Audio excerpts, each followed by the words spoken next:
as we grow, and we get clear on where we want to be and who we want to be around, we start to learn and absorb, well, how can I be successful in that environment? I was motivated by other people either paying me more or telling me you're going to done a good job. And I wasn't listening to this guy inside about what actually he wanted to do, because I couldn't justify it.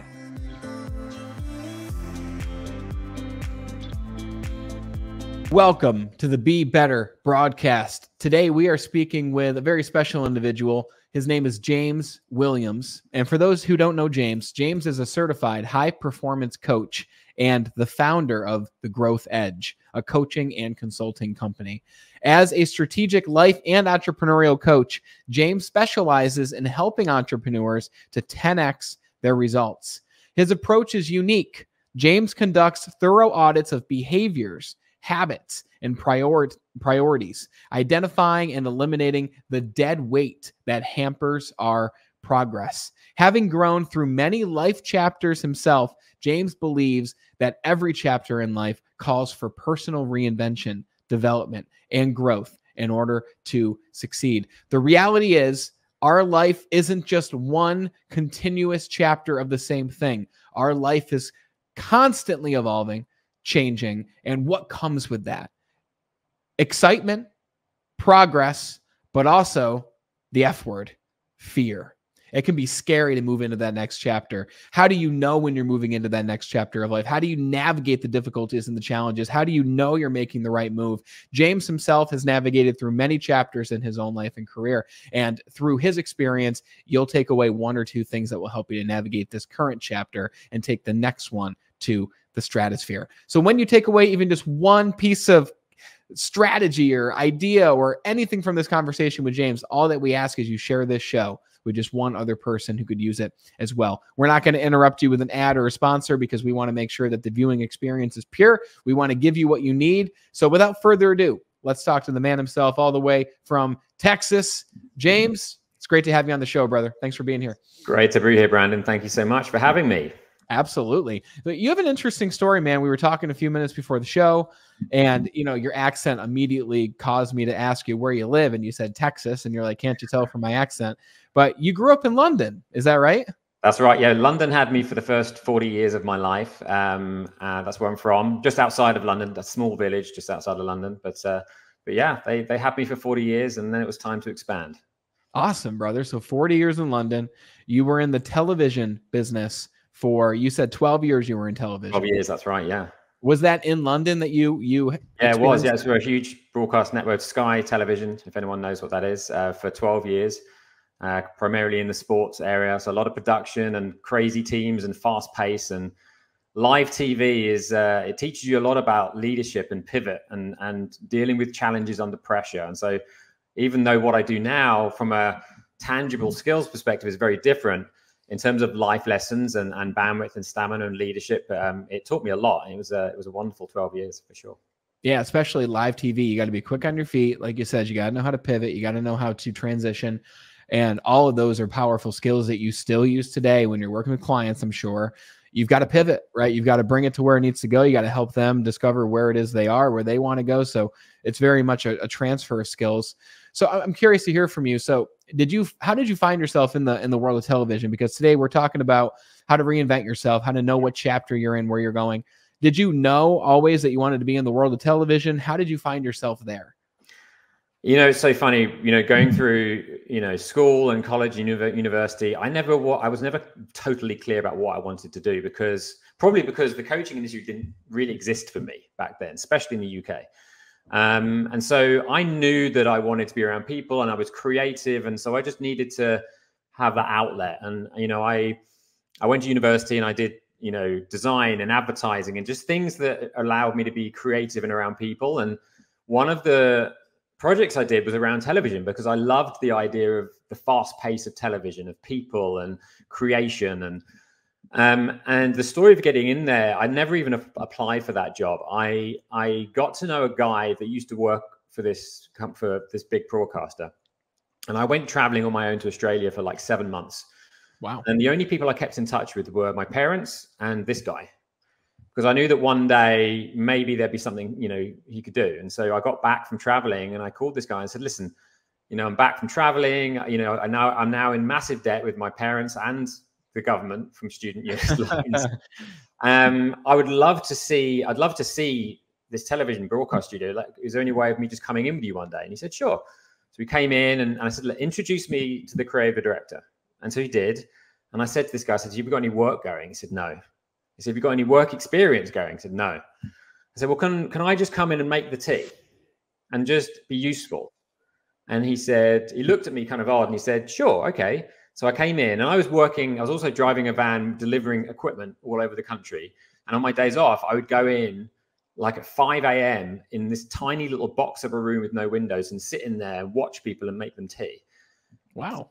3 months later, having been doing this all week for free, I was basically doing the job because I was trying to be useful and learning sneakily as I was going.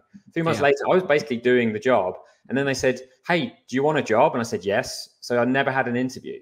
12 years later, I'm many chapters within that. And I'm a senior member of staff and mentoring and doing amazing things. So it's one of those things I did it differently because I didn't feel like I had to be limited by, is there an available spot or have I got the skills? I just kept asking questions until I was in. And I was crucially willing to put myself out there. And it was a great experience. Yeah, you know, we're not necessarily taught how to create opportunities for ourselves in life. And that is a giant risk in a way that you took because, like you said, you're in debt with your parents, you're in debt with the government, you're not exactly in the best financial place. And if you're not in the best financial place, it's difficult to make decisions in the other places of life. But you knew what you wanted to do, which I want to ask you how exactly you knew that you wanted to do something totally different than you were doing. But you really created that opportunity because you became the obvious choice after you were there. You had proximity to decision makers. You were learning without even like getting paid to learn. You were just there to help out, make the tea, like you said. When other people come to you and they say, James, I really want to do this, and then fill in the blank for whoever's listening, right? I want to do this. Do you also recommend that same thing? Get proximity, do it for free. Like, is that the same process you'd recommend to other people, or would you have changed anything? I mean, not in that language, but I would say that if you're going to be successful at anything, you better love it. Give yourself permission to go for something that you love. I think a lot of people make the mistake of thinking, what's the career or thing that's going to make me the most money? And they look at the industries and they're like, oh, that industry is successful right now. Maybe I'll try that. And it doesn't work. And it's because if you're not willing and excited to do it, regardless of pay, you're never going to be a master at it. It's true. It's very true. I'm reading Art of the Deal by Donald Trump right now, just because I'm a huge book, you know, and I was like curious to see what he has to say. And that's one of the first things he says. If you do what you love, you'll never work a day in your life. And that's an overused quote, of course. But it's overused for a reason. Yes. Right? It's true. You still got to master it, right? Doesn't mean it's going to be easy, but your ability to do the things that are uncomfortable and difficult is going to be 10x when you love the thing you're doing. Yes. And then you met your wife. Okay. And then I met my wife. Yeah. So 2011. Now I left in 2015. So 2011, I meet my wife, who was this she was young and still finishing a degree at the time. And she moved to London. She's from America. And she was this firecracker, kind of like driven, you know, the rules didn't apply. She wanted to do something massive. And they're the people I always like to be around, right? People that pushed me to be better, which was another real trick. Is like, I just always surrounded myself by people that inspired me in some way. They were doing something or thinking in a way that I wasn't thinking. And she was that person for me, right? She questioned so many things that at the time I was doing because I felt obliged to, or because I felt like I should, air quotes. And she had this mindset of, you know, if you don't want to do it, why are you doing it? Yeah. And if you want to do that thing, go and do it. It was very obvious to her. So she was really the catalyst for me taking things up to the next level. And so we met, and within a year, we got married. Cool. Very quick. I was 32 at the time. We got married a year later. And then a few years in this job, I was like, I got to leave. I got to do something else. And I studied Brendan Bouchard, and I loved all the things he was doing as a person, and the science and the research backed stuff of everything he was doing. And I was like, this is what I need to do, right? This is my life. And so got a coach, left. And then with her, we built a business together. We built, her core business, which is I Heart My Life. And that's where the early development of my coaching was. And I was coaching her clients, right? And we've been working together ever since. We have separate businesses, but we've been working together ever since. So it's been very much a marriage of shared vision and passion about an area, and through that, an amazing relationship. That's beautiful, man. I didn't realize that she's also in a business to help people improve. You're working together in that way, yet separately. Mm-hmm. So let me ask you, how did you know? So within a year you get married, how did you know that your wife was the one? So interesting, because previous to that, if you'd have said that James is going to get married a year after meeting someone, you would have laughed, because really, I was like the 3-month guy, right? 3 months and that was it. I don't know. It's a hard one. When you meet, I'll tell you what I think it was. I liked who I was around her, right? I could talk about the crazy visions I had, and she didn't think I was crazy, because I've always been that. I was always that kid. I was always the kid. And this will lead to this conversation, because, up until the age of maybe 12, 13, I thought so big, and I questioned everything in a really wonderfully curious way. But then somewhere along the line, as we all do, I wanted to conform and fit in and be accepted. So I shut that voice off and just did what everyone else said and did. And she reminded me of that ability to just dream, and not in a woo-woo kind of, if only one day, but in a, well, if that's important to you, let's create it, let's do it. Because the only thing standing in the way is feeling scared, or, which was bigger for me, what are other people going to say? How do I justify this big dream that I want to do when I have a really good career in television? It's very stable, and there's a pension plan, and I get loads of perks, right? How do I justify to other people that I want to let go of all of that, not use any of the technical skills that I'd learned, and start something brand new from scratch without any guarantees it's going to work out? Yeah. She really helped me see that was for me to control. I could do that if I wanted to. Wow. And here you are. And here I am. That's amazing. And the part of, how am I going to move across the world, brand new place I've never been, never lived in, to start this business? Because it's not like you just were in the same environment and you transitioned to do what you do now. You shook up everything, and now you've got a little girl, right? So that also shakes up things in a beautiful way, a different way. It's a new chapter in itself inside of a different chapter. So let me ask you this: when you were in television for 12 years, there's a lot of people who are doing something that they like, it pays the bills, but they might not necessarily love. So my question for you is, it sounds like it's obvious that at the beginning of television, you loved what you did. But when did you know, and how did you know that it was time to transition to something different, even though you had more than a decade invested in this one thing? Yeah, it's a great question. And so what happened, I think about 6 years in, actually, I just got kind of frustrated, right? And I was like, okay, I need to be more stimulated. There's more, I've got more within me. This is very easy, monotonous work. So I would go through transitional periods within Sky. They brought this new bit of visual effects equipment in, and I saw these guys coming in, loving what they were doing, freelancers getting paid good money. And I was like, do you know what? I'm going to learn that. And it was very specialized. They never had anyone in the team using this. I had to bring specialists in. So I just decided to train myself on it. And then I was the first person to get hired that wasn't a freelancer within the company to use this bit of kit and to create these projects. So then that gave me my next thing. I thought, oh, this is exciting, right? And then suddenly that got dull and boring. I thought, what is going on? So then I thought, well, do you know, I need a new environment. So I moved over to the news team. I was in sports. I moved over to the news team. And then I was like, what is going on? So many people around me are loving what they're doing, and it's very hard and challenging and intense. And yet I feel like I'm not giving it everything. There's more. And then I realized something really, really important. I realized that I was 90% extrinsically motivated. I was motivated by other people either paying me more or telling me you're going to done a good job.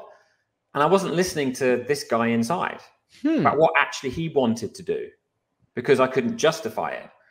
And it was at that point that I remember contacting my mentor at university when I was at university, and I had a conversation with him. And he said, "Do you know what, James, do you want to come in and speak to our students about life after university?" Wow. I was like, "Sure." So I went up to university in the lecture theatre, and I just spoke to them about what I was doing. But the conversation was more about, how do you, what's life going to be like? Because at university, everyone thinks that they learn all this stuff and suddenly they're qualified for life. And then they get that shock that, wait a minute, nothing I've learned has actually prepared me for the real world. So we had these conversations, and then afterwards they're coming up to me and we're having these great conversations about, how to really be ready and how to think about it. That lit me up more than anything I'd done in the previous, probably at that time, 8-9 years, right? And so that's what got me thinking about, I now attached to something within me that felt good. And that feeling made me want to develop that side of me more. So it's like, well, what do I need to be right now? What do I need to be to develop this ability to serve these kids or others? Well, I need to really reverse engineer, my journey. And I really need to be able to communicate very well with them. I need to be able to communicate how their behaviors and the way they show up and the importance of, who they are as a person and how they think they need to be in the future. And that's what made me start. Then I started reading books on this, started reading personal development books and leadership books and speaking books. And then something lit up. And I was now understanding that the voice inside that was motivated to work really hard at something wasn't the same voice that had been leading me through this career, that was extrinsically motivated to just learn stuff and be rewarded with money or something else. Yeah, it was a golden handcuff, right? I was getting paid money, and it's like, well, I've got this stuff, the money's okay. Really, should I just be happy with what I've got? And this little voice was now saying, do you know what? There's more that could light you up, and you would work 10 times harder at it because you're going to love what you're doing. Yeah. That's what started the ball rolling of me thinking about a different career and a different move. Okay, so let's talk about that conflict of the extrinsic motivation versus listening to yourself. So how did you begin to feel the conflict? Like, was it all of a sudden one day you woke up and you felt that conflict? How did you begin to listen to yourself rather than continue with the programming of pleasing others, doing for others, doing a great job yourself, but knowing that there's more that you could be doing with who you were? Yeah, I think it was recognizing that pretty much my whole life at that time, I had been really motivated to just please everyone around me. I think growing up, through school, I didn't learn the same way as others, right? I was, as a lot of entrepreneurs have this story, I didn't learn the same way as others. And so I wasn't rewarded for academic achievement. And so I managed to find that I could be liked and accepted for being nice to people and doing things for them. And that led to an unhealthy track of kind of self-sacrifice, right? That's what led me down this route of not really listening to the inside guy and just focusing on extrinsic, right? What can I do to get something to come in to fill me up, whether that be money or acceptance or these other things. When I came back from serving these kids, which was really all about them, and I got a great feeling from it, but it was real service, and I did a good job at it because it meant something to me too. And then from that moment on, every time I was working at something, the other people saying, that's a great job, well done, it didn't feel as good because it was like, I don't care about what I've just done, but you think it's great. Wonderful. Thank you. Cherry on the cake. Great. But I'm not full. So I was then experimenting with, well, how can I feel full?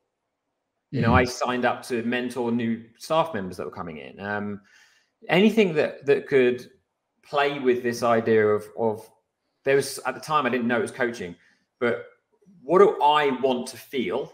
And this, especially with guys, this connection between intellectual, logical, what makes sense, and emotions and feeling, you know, emotional intelligence, you might call it.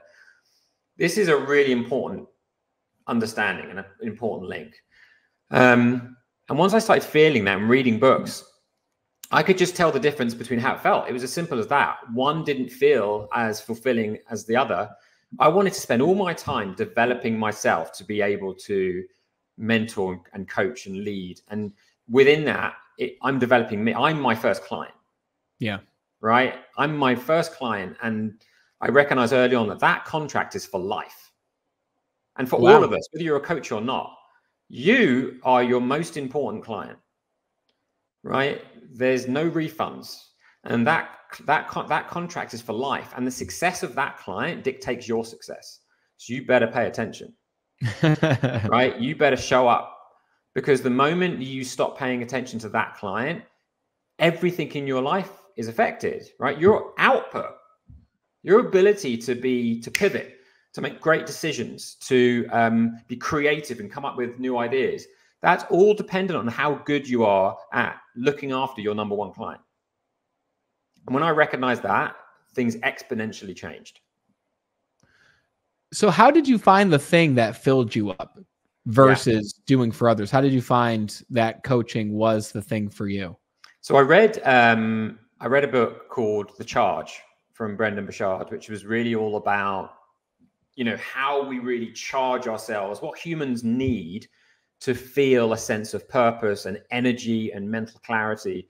I read that, and that gave me first a vision of who I could be, which was, at the time, I was like, I've been that person before. I was 12. I was so confident, right? I was doing judo, and I was, you know, very confident in what I was saying, even though lots of people thought I was nuts. So first, I just recognized the guy I could be. And then it's like, well, if I can be that guy, I'm now looking around at all these other people around me that they are, I can now see that they are watered down versions of themselves.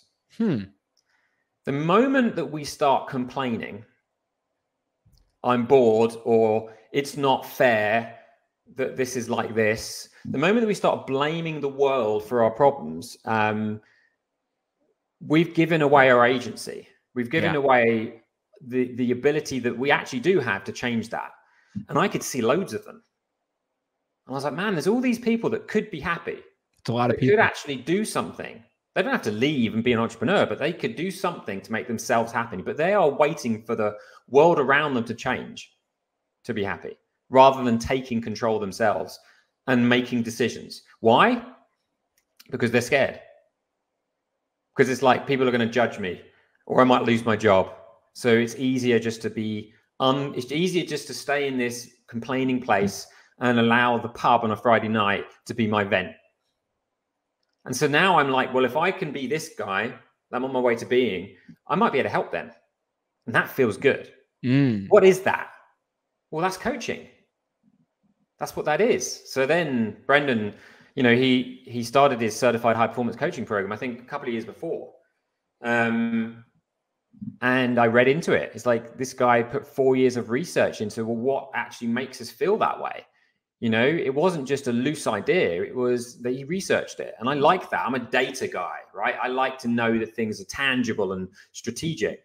And so, you know, it was a large investment to do that. It was a risk. I wasn't earning it at the time. I thought I was earning good money. I wasn't really earning amazing money, but I was earning good enough money at the time. It was certainly a risk. It was a big investment for me to do that training. And I flew to America and studied to be a high performance coach. And I'll tell you now, that moment when I first got certified, and I recertify every year, right? Because the research gets updated. That moment, that was one of the best moments of my life, which was another indicator of, this is where you're meant to be. Like, that feeling of, it's like I stepped into who I was meant to be, which I know sounds floaty. It might sound floaty to some people, but there was such a drive, right? With zero caffeine or any kind of stimulant. In that moment, I was like, I can do anything right now. And so once that was done, it's like the chapter was changing. And Yeah. all I've got to do now is identify and let go of all the things I no longer need, which is, I think, where we should go next, because that was probably 80% of me and my life. What's up, Be Better family? It's Brandon Eastman here. And as a thank you for tuning in to the Be Better broadcast, I want to give you a very special gift. For a limited time, you can get a free digital copy of my book titled Be Extraordinary, Your Guide to Self-Mastery. This book is packed with insights and actionable steps that will help you to unlock your fullest potential in the 5 key areas of your life. But that's not all. Along with the book, I also want to give you the audiobook version absolutely free. Imagine having the power to transform your life right at your fingertips and in your ears anytime, anywhere. Go grab your copy at BeBetterIndustries.com/book. You'll also find the link in the episode show notes. Go and grab your copy and join me in making a positive impact on the world. Now back to the show. Okay, I want to ask you about that. And I want to ask you about the business of you and how it is that you stay charged today. But before that, I want to ask you about first moving from one chapter to another now, because we've taken a look at that. It's clear that you found yourself on the right path, the right journey. But when you were in London and your now wife and you were like, okay, let's go to California and let's leave this behind. Let's start new. Let's go down this path together. Is there a process that you followed? So I guess the simple question would be, what did you do? Like, did you plan out where you're going to go? Did you plan out what you're going to do? How did you combat the fear, and how did you step into what you didn't know? Yeah. Well, just to be clear, so between 2015 when I left and 2019, we started this business in London, right? So it was, we had businesses between then and then before we moved to California. That first year, I'll be honest with you, that first year when I left was extreme highs and extreme lows, because there were parts of me that really had to be removed. And it was terrifying because up until that point, no matter whether I was sick or not, I got a paycheck. Yeah. Right. Now everything's on me. Right. I can't not work. And I'd never run a business before. I didn't know what a P&L or a balance sheet was. I didn't know about paying my own taxes. I didn't know about hiring staff. I didn't know any of that stuff. I didn't know about that kind of advertising. And it was terrifying. I had a moment, we were living in Richmond in South London at the time. And I had a moment, we were walking across Richmond Bridge, and I was having that day where the fear was real. I was like, what did I do? Yeah. And we were walking across Richmond Bridge, and my legs gave way beneath me. I didn't collapse, but I was like, I got to sit down because I was shaking. And we're just sitting on the sidewalk on Richmond Bridge, and I'm just sitting on the ground with my wife, and I'm like, I couldn't even stand up. I was terrified, which was an important part of the process, because it's like I recognized there's a part of me that wasn't ready for that next chapter. That part of me got me to where I was. But if I kept it, it was going to keep me there. Right? So that moment was a goodbye to a part of me that wasn't strong enough to move on. Yeah. So you have to go through the pain. You have to go through those moments. Nothing in nature grows without adversity and struggle. And somewhere along the lines, human beings have forgotten that. And we spend our whole life trying to be more comfortable, and then wonder why we're not moving anywhere. Yeah. And, and then of course, also in those few years, there were, financial things. We had booms and busts. We were entrepreneurs, figuring out the business side. There were many months where I think there was many months where we had we got to come up with £30,000 by the end of this month, and we have nothing. How are we going to do it? And we did it. We always did it. And so it was going through feeling the pain, and rather than burying it and pushing it away and folding, it was, okay, let's have a conversation with this pain. What is this? Yeah. Right? What is this? Why do I feel this way? Well, I feel this way because, you know, it feels different. Like it's now all on me. So it's a responsibility. Okay. How do I, when I make good decisions and I create something and I'm of service, what gets me there? Well, there's two things. First, I've got to recognize physically and mentally, what state am I in when I'm thriving? Well, I feel physically strong and limber, you know, hydrated and healthy. Mentally, I feel focused. I feel I have bandwidth. I feel grateful, and I feel like I've got a purpose. Yeah. Okay, great. What do I need to get there as I'm shivering and collapsed on the bridge in Richmond? What do I need to get there? Well, I'm sat down, I'm shivering. I make sense of it. I have the conversation. I coach the client, right? I coach me.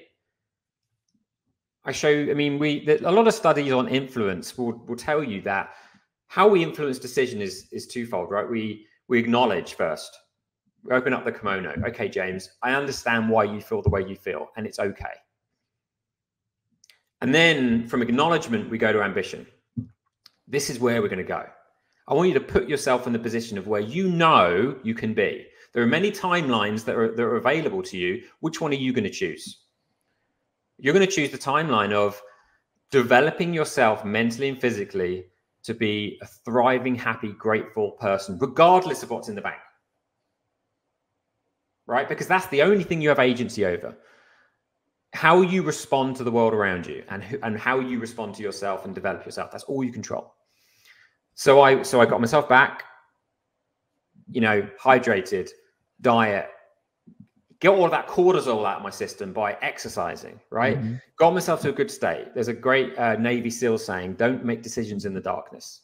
When you're in that stress state, don't make decisions about which direction you're going to move in your life.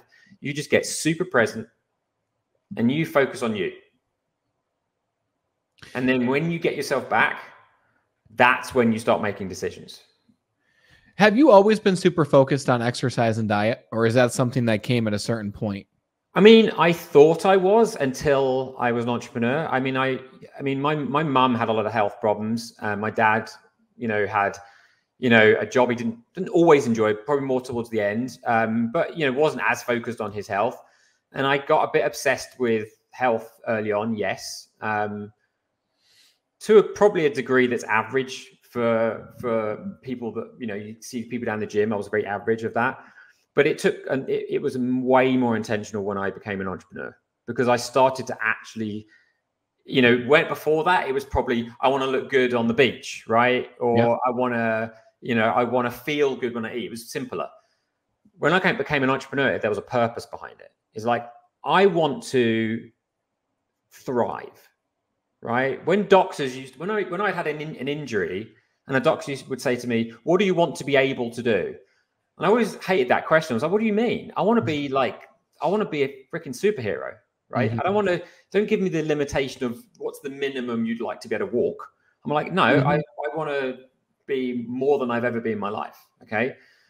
When I had a purpose for healthy and fit and thriving, it wasn't about how I looked in the mirror. It was about what my output was capable of, and the stamina of being able to cope with stress, so that I didn't collapse on a bridge, so that when stress came in, I could have a conversation with it and say, wow, that feels uncomfortable. What's that about? But it took time, right? It took time. Yeah. It took going through the mill, whether it's financial stress, I can't pay my bills, or physical stress, or personal things. I mean, I lost some friends during those years, right, to suicide.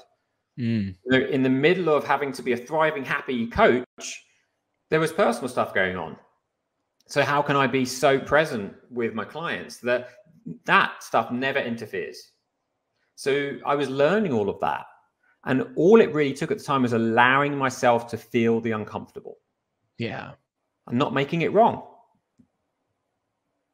So let me ask you this question then. Is there one thing that you do every day to charge your batteries that this one thing is responsible for 80% of the progress or the charge that you see? Is there one thing that you do that gives you 80% of the results? So there's a complicated answer and an easy answer. There isn't one thing, but there is one concept that underneath it are many things. And that, because a lot of people say to me, what's your morning routine? What's your evening routine? And as with diet, as with exercise, I say to anything in developing any human, we are all different, right? There is no one diet that is right for everyone. There is no one routine that is right for everyone, right? Everything is custom. And so I'd say the one thing that I do is be very present with myself, right? What do I need right now to be my best, right? In the morning, it's not, this is my checklist of routines. It's like, how do I feel? How do I want to feel? And what have I got to do to get there? So what are some of the answers that you receive from asking that question on a daily basis? Yeah. So, I mean, we go very deep. I mean, I sleep on a grounding mat. I measure my sleep with an Oura ring. There's a lot of tech, right? Yep. But, you know, in the mornings, it's like, okay, I have been lying down and not drinking water and doing anything for 8-9 hours. So I would like to physically feel limber and loose. I would like to get my heart rate up a bit. I'd like to be hydrated. I'd like to get really clear on my intentions for the day, right? And I'd like to prime my body and mind to be focused, right? So this morning, I'll give you an example. So this morning, I'm up, I drink my hydrogen water, I get up, I move around and stretch, and I roll on a roller a little bit. I get my daughter from her bed and we have some present time together. We take a long walk outside, we get some air, I might ground on the grass as well, especially we flew yesterday. So put my feet on the earth. There's some of the things. At nighttime, I have an infrared sauna. So I sauna and cold bath. Cool. To get my body right. There are lots of things. A lot of physical things. A lot of physical things. The mental side is simpler. It's be present. Right. You might have seen it on my website. I have a great meditation I created called the 3 rooms, which is a way of just splitting this thing up here that's so busy into 3 rooms, right? Past, present, future. And so I have control over those doors, right? I don't need to be in the past room very often. I don't need to be in the future room very often. I live in the present as much as I possibly can, and then use those rooms when they're needed, right? Where am I going? What am I creating? Where have I been? What have I learned, right? That practice for me has probably been the most important practice, because then when I listen to myself and ask, what do I need? I have the answers and I don't have all this whirling stuff going on. Yeah. So that's called the 3 rooms. And you said you can find that on your website. You can find that. It's free. It's on YouTube as well. I can share the link with you. Brilliant. I developed it for myself and then started sharing it with fellow coaches and other people. And they're like, this is great. So now it's a core part of the coaching, because how many people listening to this can honestly say that they are present with themselves or present with their family? How much of this do you see? Right? Oh yeah. All day long. I'm guilty of that. Yeah, 100%. And that's why I'm asking you a lot of questions, because normally I'll ask you a question, I'll give some feedback on what you say, but I'm really enjoying this because I see a lot of myself in a lot of the transition and chapters that you've taken in your life. And it's making me think, what's my next chapter going to look like? Right. So this is, I'm selfishly, as we've used that word a few times, I'm selfishly enjoying this conversation a lot. Right. So I'd like to ask you, when you work with clients, what are the common, cause I'm sure you see yourself in a lot, if not all the clients that you work with, sure. And you think to yourself, oh, I've been there. This is what I did to overcome that. You've mentioned the phrase dead weight, and it was in your introduction. What is this dead weight that you see? And it's consistent in the patterns you see when working with clients. Is it a lot of the same things? What is an example of this dead weight that you see often that holds people back from transitioning to that next chapter? Sure. So if you think about how we develop, as I said earlier, I've got this beautiful young girl right now, and she's so innocent, and like she doesn't worry about if she makes a smell or if she cries or laugh. She shouldn't worry about it. She doesn't know people are going to judge her for that stuff, right? So you grow up as kids and you just do things and react to things, and you scream, you shout, and you cry, and you just react, right? And then one day someone says, don't do that. you look like an idiot, or you're this, you're that. And then you're like, oh, suddenly you think, well, I want people to like me. So I'm not going to do that, or I'm going to do it in secret, or I'm going to develop this personality that fits in. So as we grow, you know, and we get clear on where we want to be and who we want to be around, we start to learn and absorb, well, how can I be successful in that environment? And so we will develop character traits and behaviors and habits that allow us to be successful in that environment, whether that environment's positive or not, right?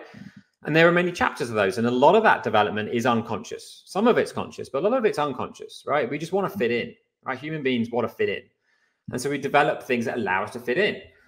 And then as we become an adult, a lot of it now, I believe, is about unlearning those things.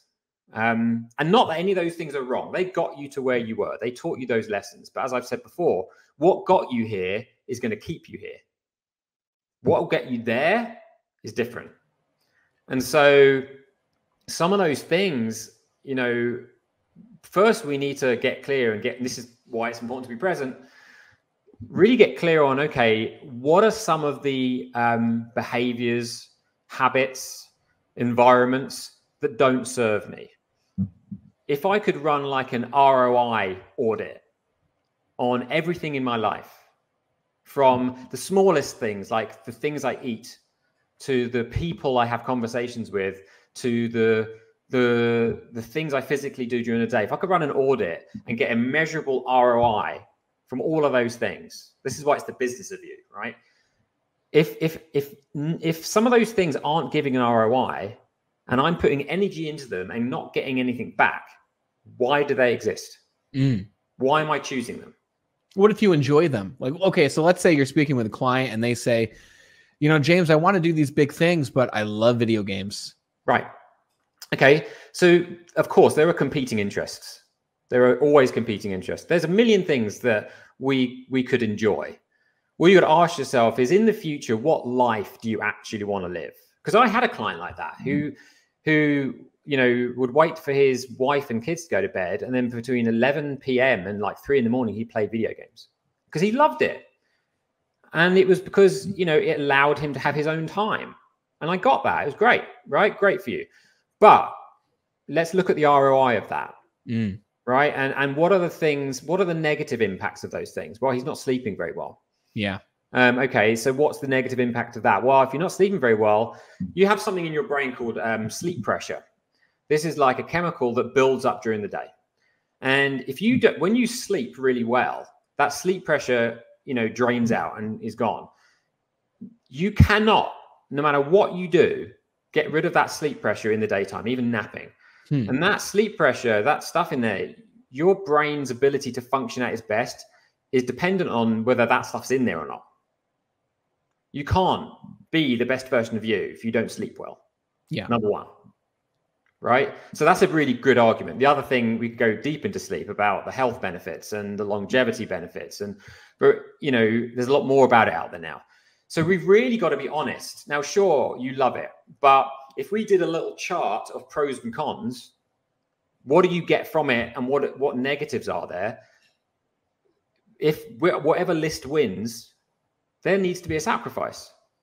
Yeah. And that sacrifice is for the greater good of you. Can you find something else that's still amazing that you enjoy? Sure. Can you still play video games? I'm sure there's a way of doing that. But how much of that video game playing is actually an avoidance tactic? It's I'm going to numb out and play this video game. Or how much of it is, this is really giving me something? Like, it's never the what, Brandon, it's the why. It's not what we're doing or what we're eating. It's why we're doing it. And you know, it's the why. When we know the why, we'll be able to really dictate, okay, what are some of the things that are going to help me get to that future that, if I'm honest, I might not believe that I can have it. But if we ignore what I believe for a minute and just focus on what future would be amazing and what would be, I'd be willing to work for if I could believe that it was possible. Does that guy play video games 4 or 5 hours, 6 hours a day? Probably not. Yeah. So, okay. So a lot of this keeps coming back to that concept of seeing the future version of you and who you want to be and what you want to build, what you want to do. But in the moment, so okay, so you do the 3 rooms exercise, you're able to separate the past, present, and the future. Awesome. It can seem like a very ethereal thing to look forward and ask, who do I want to be? Right?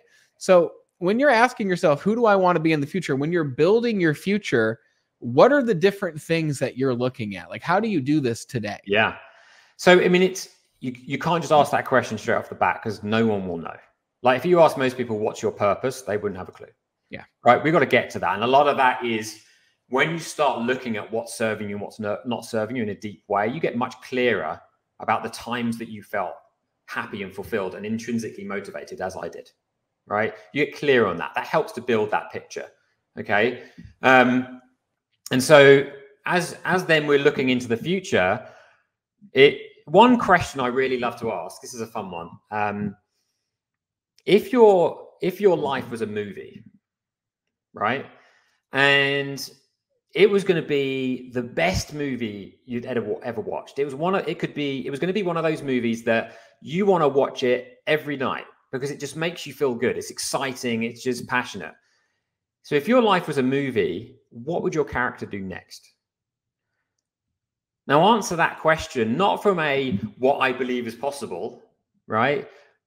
But go crazy with it. Like be creative. This is what separates humans from animals, is that we can think of things that don't currently exist in our life. So answer that question. And even if it's, oh, I would buy an F1 fighter jet, fly around the world, parachute off of it onto my mansion and be doing X, Y, and Z, even if it seems crazy like that, answer it, because there'll be answers in that question that will give you some ideas as to the kind of life you want, or maybe how you're feeling, because everyone thinks they want to lie on the beach and drink margaritas, but really that's I'm burnt out and I need a rest. That's all that is. When you really think about, by looking at your life so far, the moments that have lit you up, that if you could have more of them, well, what would that future look like? So for example, you get a lot of people that like me, got their jobs from a position where they were right at the bottom and worked very hard. They did everything to prove themselves. And they were going above and beyond, doing overtime, unpaid, right? Not getting a lot of money, just working hard. And then they started getting more money. But the extra hours and the extra effort are now normal. They're not seen by their superiors as extra. So now they're working long hours, and sure, they're getting good money. But like me, they're like, do you know what? I feel like I could, if I did things if I was in control, I could do things better. B, I really don't think I need to be working this number of hours. Like I don't see my kids, so I'm not present with my wife, or I can't do those fun things.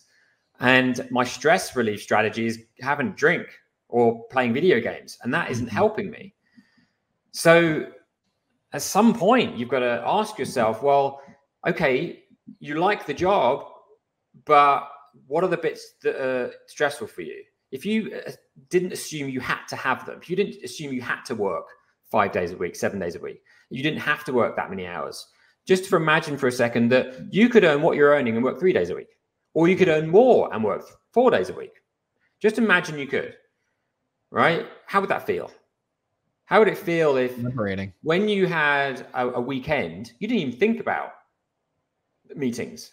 You could be so present with having fun and enjoying your life because you knew it was handled, right? What would that feel like?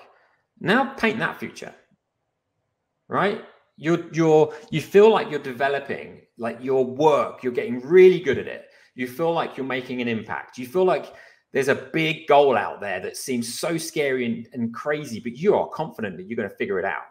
Yeah. And alongside of that, you've got great relationships and you're present with your friends and your family, and you go on trips and you have fun and you have this amazing career, right? It's not too good to be true. And one thing I found, when you work in a salaried role, you're putting a lot of effort in. You're getting a tiny percentage of the effort that you put in. Like the money you're getting is not what they got back for that effort in terms of their business, right? They got a lot for that effort. You're getting a tiny piece of it. So imagine if you got all of it. And so that's the conversation. It's just like, give yourself the permission to think about an ideal life without the inner judgment of that's crazy. No one lives like that. Don't be stupid, right? We all have to be burnt out. We don't, right? If you're celebrating at the end of the week, oh, do you know what? I deserve this drink because I'm so stressed and tired and worked so hard. If that's what you're celebrating, you're just, all that's doing is you're justifying the story that you're using to keep yourself in a life that is not making you happy. You can write a new story. All you've got to do is be brave, right? And be guided and get very strategic about what's this person actually capable of. Yeah. That's beautiful, man. So if my life was a movie, what would I do next? That's the question.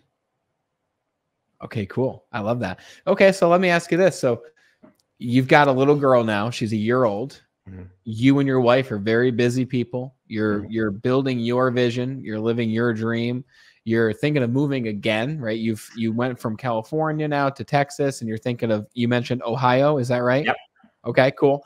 So kind of a dual question here. How do you balance being a parent for her and building your dreams? And what do you think your role is as a parent for her? Mm-hmm. And not, obviously keep her alive, feed her, do these things, obviously, but like, what does it mean to be an amazing parent for your daughter? Such an important, wonderful question. So let me replace that word balance for you straight away. Please. Because balance is 50-50. Nothing is 50-50, right? So let's go back to this idea of being present and use the word harmony. Because, and this was important to me before I even had kids, when I was coaching like single mothers or, kids, parents that were working their kids. Your daughter or son, what's important to them is that when you're with them, you're present. Okay. Right? You are locked in and they know you're there. Okay. That's really, really important.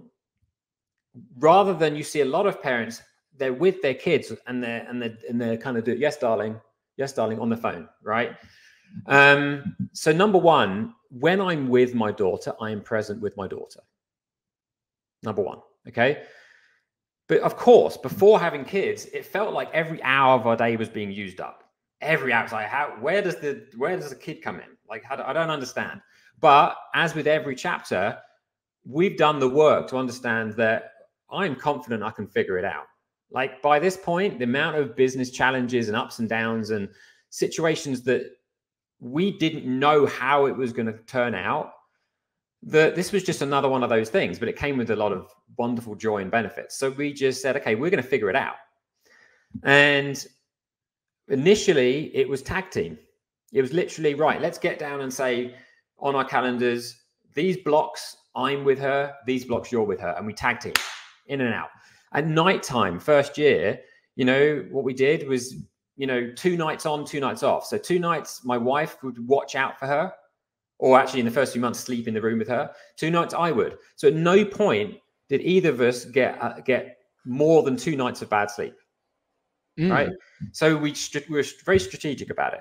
Now we have like some nanny help and this kind of stuff, but we work from home. So my daughter's in this room over here. Awesome. Right. So even if I'm working and she's with Emily or with a nanny, I can go out there and see her. And we figure it out. And so being present. I mean, my goal this year, and I'm close to it, is work. My work is like 1/3 of my life. Okay. And with that 1/3, I 10x on everything. So I want that to be 1/3 because I want the work to be deeper and more intense than ever, more valuable than ever. And I apply that to everything. I'm going to be the best father that I could possibly be, the best husband that I could possibly be, right? And the best coach that I could ever be, which means putting more time, energy, and effort into all 3 of those pieces, but split up, right? So I don't work with a lot of people, but when people I do work with, it's very intentional and very deep. Yeah. And that's the strategy I apply to all those 3 things. I'm not going to take on a million things. I just will not. There's loads of things I'd like to do, but right now, what's very important is what I do well. Yeah. Okay. Now, sure, there are random things. I mean, I'm speaking at an event in Houston at the end of the month, and there are random things that come in. But ultimately, the strategy is, okay, if doing well is this, what's that going to take, right? So whole self-auditing thing again. If doing this is well, doing this well it takes this, how am I going to get to that so it's successful? And I design my life around that. Do you think there's harm in always wanting more? Like I had a person say to me recently, you know, I know a lot about you, Brandon. And I was like, he's a coworker of mine. And I was like, what do you mean? What do you think you know? And he said, I can tell that you're the type of person who always wants more. Mm-hmm. And I paused for a second and I thought, and I said, you're right. I do always want more. And at the same time, I feel that the condition of always wanting more can take away from what it is I already have. But do you believe it's a bad thing to always want more in your life? Well, there's perspectives there, right? So I would say, why do you want more?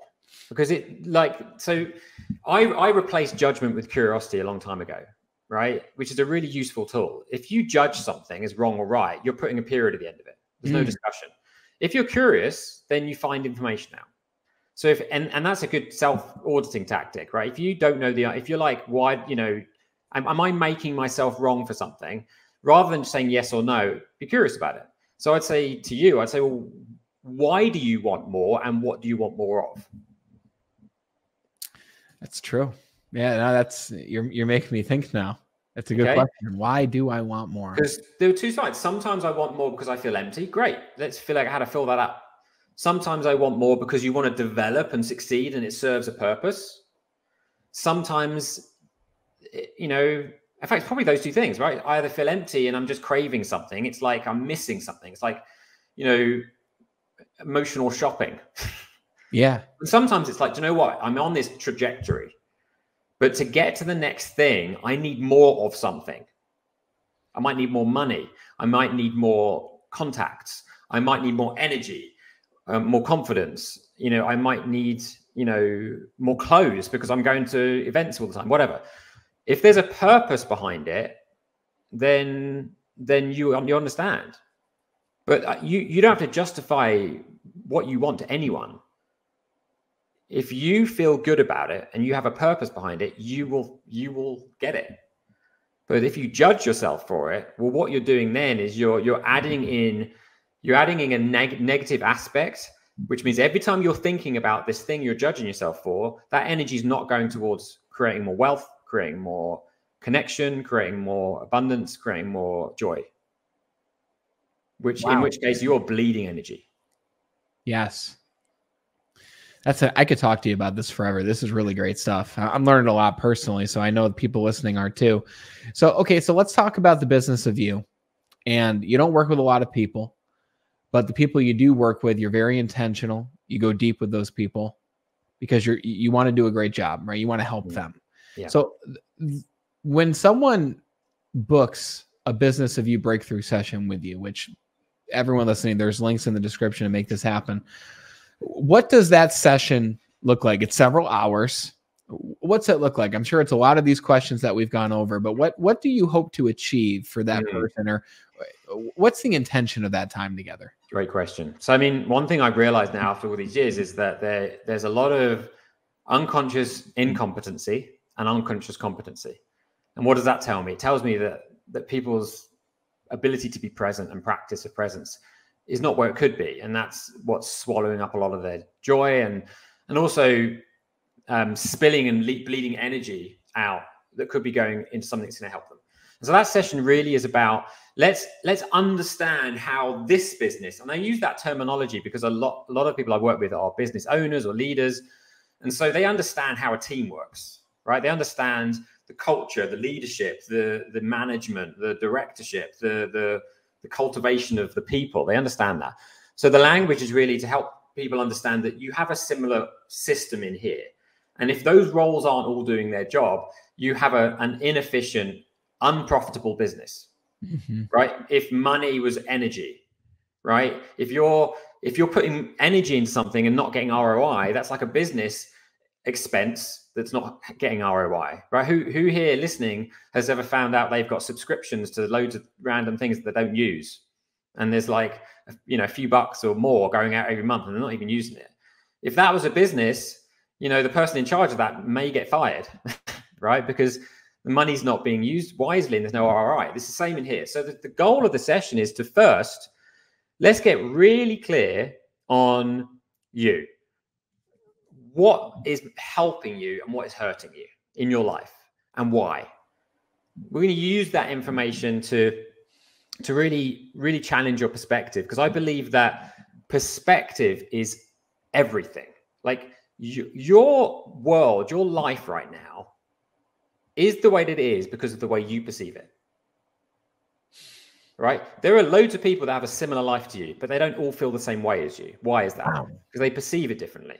So first off, you finding, even if you want to change and grow, you finding some gratitude for everything in your life will give you the fuel to let it go or learn from it or grow from it or decide what needs to grow, right? There doesn't need to be any judgment or negativity here, right? Perspective is everything, especially when it comes to yourself. And then we audit the inner side, right? It's like, okay, so 3 rooms, past, what have I, if I look at my history of success, failure, joy, pain, habits, behaviors, let's go through some of the things that served me and some of the things that have hurt me in this business, right? Mm-hmm. Let's go through some of the things that if I now start to paint a picture, early days of, okay, well, what do I really want? What am I craving? What do I need? What do I want more of? What are those things that are helping you get there? And what are those things that are actually slowing you down on your pursuit of that?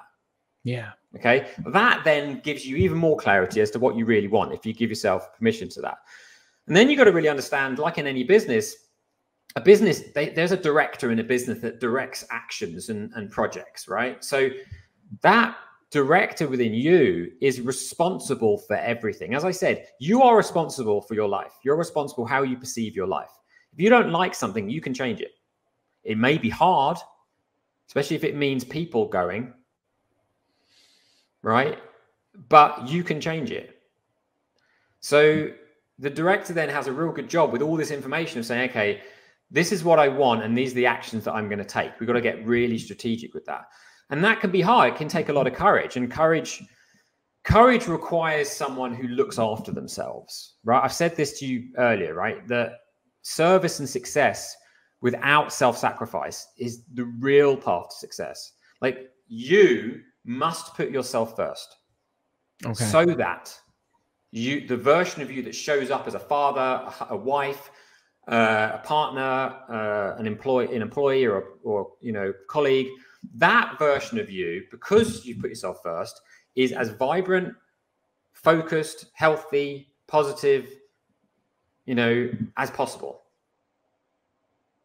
So that when you're going through all these roles and you're falling over on Richmond Bridge out of fear, like I was, it's the guardian, it's the role, that inner role that's like, we must understand and prioritize the recovery balance of effort so that we're thriving. Okay, there's a great technique called the Pomodoro technique. We can talk about that in a bit, which is a work strategy of how to make sure you balance recovery and focus so that you're always at 10 out of 10 focus. Okay, and then of course there's another element, which is there's a part of you when you've now got that energy and you're a bit clear about what you want. There's that fire. There's that, do you know what? I'm going to fight for this. I want it. When you find that, that's when you start taking action. That's when you make things happen. When you're like, I'm going to make this happen. Even if you knock me down 10 times, I'm going to keep getting back up. Because the business owners here will know that part of success is failure. And the people that make it are the people that learn from their failures and appreciate them because they learned a lot, and then they move on. Right? Overnight success doesn't happen. Yeah, I think that's the lie of today, right? It's the beautiful failures, the beautiful trips and falls and scraped knees that we learn from that allow us to go on. And that takes a warrior. That takes like, I want it. Because I'm clear about what I want, right? And then once we've got that and we manage these roles into actual actions, behaviors, decisions, and environments and people, now we've got a clear picture of what we want and who we need to be to get there. And then, so the goal is, let's get clear on all that stuff. Obviously, the hard work is then becoming that person and letting those other things go. Because my journey, you know, in a foul swoop of leaving that career, I probably let go 80% of a mixture of who I was, the habits, behaviors, and environment and people, 80%. Yeah. And then focus down. If you've ever read the book 10X is easier than 2X, Dan Sullivan, he talks about it in there, right? It's like, it takes a bold move to really commit to what you truly want to be and what you truly want to do, and let everything else go. Because all of those other bridges or safety nets, they're holding you back. Because the only reason you keep them there is because there's a part of you that thinks you might need to run home and be safe again. Yeah. Right? If you want to succeed and live a fulfilling life, you've got to cut those ties and you go all in. Because when you go all in, you would like what you're capable of when you go all in, and you know there's no turning back, is exponential. There's a great, if anyone's seen that documentary with the rock climber, I can't remember his name now. He was climbing up Yosemite, did test runs, you know, with ropes. And then on the final climb with no ropes, there was a jump where he was about 1,000 feet up and he had to jump from this rock to this rock. And it's like 1,000 feet. If he doesn't make the jump, he dies. Final jump, he's got no rope. And his best friend, the cameraman, is up there watching him like sweating. He's like, am I just going to witness my best friend dying? Wow. And he had not made the jump with the ropes up until now. But he did it. But in that moment, he knows, his body knows, his nervous system knows, this is all or nothing. So he wasn't held back by his safety nets, which meant he had to dig down and give himself more. And he did. And unfortunately, maybe fortunately, the only way you're going to realize what you're capable of is doing it without a safety net. That's powerful, man. And all of this comes from the work that you do for you, for the business of you in private, that then creates that fire that you feel, right? You don't generally feel that, nothing's absolute, but you don't generally feel that fire unless you ask yourself these questions that we talked about, unless you're present with yourself, unless you take care of you before you just pour into everybody else. Like you said, you've got to have your cup full first. And I love this conversation, James, because it's one thing to say you've got to go all in, you've got to commit, but it's another thing to live it and then to say it. And you've lived it and you continue to live it. So that's why this conversation has really hit home for me, because you're someone who's out there doing it.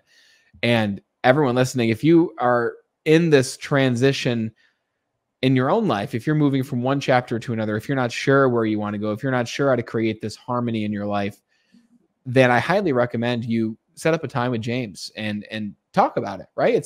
It's very reasonable what you're offering for people to spend a few hours of time with you.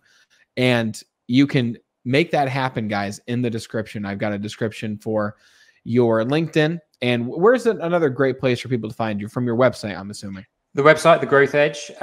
Majority of the time I'm on LinkedIn, you know, because it's a professional network. There's a lot of great people on there. So you can find me on LinkedIn, James R.S. Williams, CHBC. You got to put the R and the S in there. There's lots of James Williamses, so I have to keep my middle names. Cool. Yeah, and I'm always up for a chat if you message me for questions and stuff. Excellent. One last question for you. If your life was a movie, what would you do next? Wonderful question. So I've already decided that. So I would, as my intention this year was to like make my work 1/3, but then go 10x more in on that 1/3 that is work, right? Spend, you know, way more time. You know, like I said, a lot of coaches now, they're doing the opposite. They're spending less time with their clients. You know, and I'm like, what does it actually require for someone to make these big, bold changes? And I look at my life, and it takes accountability and it takes guidance because it's hard, right? And so my character really goes all in with his clients, goes all in with his daughter and his wife and his friends, to the extent that there's so much value there felt, right? That's where I get to use that part of me that always wanted to serve, but requires a lot from me. And that's the caveat, right? It requires a lot from me. So, you know, my movie is the guy that that really makes a huge impact in people's lives. And the reason that we're moving to Ohio is there's a lot of family there for my daughter. And this is a solid base. So the next thing that's happening in the movie of James are some pretty big retreats with some of his other superstar partners, right? With various levels of expertise in health, wellness, and business. And so the next chapter is like this amalgamation of incredible people that want to bring people together to have in-person beautiful experiences. And so that's something that's happening. Excellent. So stay tuned, guys. I can't wait to talk more about that once that's in motion. It's already in motion, but once it's coming, I'd love to have you back on the show to talk about that and what it looks like to be a part of those retreats. Mm-hmm. And it's awesome, bro. I don't know you, but I'm very proud of you for continuing to move forward to create a better life for you, your wife, and your daughter, and continuing to take that leap and fight the comfort zone, get uncomfortable, make a move that's going to be better for everybody involved while taking care of you first, because that's most important. So James, this has been fantastic. Thank you so much for the great conversation. I can't wait to have you back. And it was a pleasure, brother. It's great to meet you. That was great to meet you too. You got a wonderful show. By its success, you obviously have an amazing audience as well. So it's a real pleasure. It's a real honor. I appreciate you making the space. Thank you, sir. I hope this conversation and this information helps you to take this next leap in your life to create the compelling future that you want for yourself. And before we go, let me ask you the question, because you've heard it several times. You might have given it some thought, but I'd like you to leave this conversation and take the next 10 minutes. And if you're brave, take the next 30 minutes to an hour and write this down. But ask yourself that question. If my life was a movie, what's the next step that I would take? If that next step could be anything, what would it be for you? I hope you loved this conversation. If you did, please share the show with just one other person after you ask yourself that very powerful question. And be sure to reach out to James if it makes sense for you. Go to the description, at the very least, connect with him. Go to his website. Check out the 3 rooms meditation that he mentioned. It's free to go do that for yourself. You can find it on YouTube as well. Links are in the description to make it easy for you. Thank you so much for watching and listening. And until we talk again next time, continue to be better.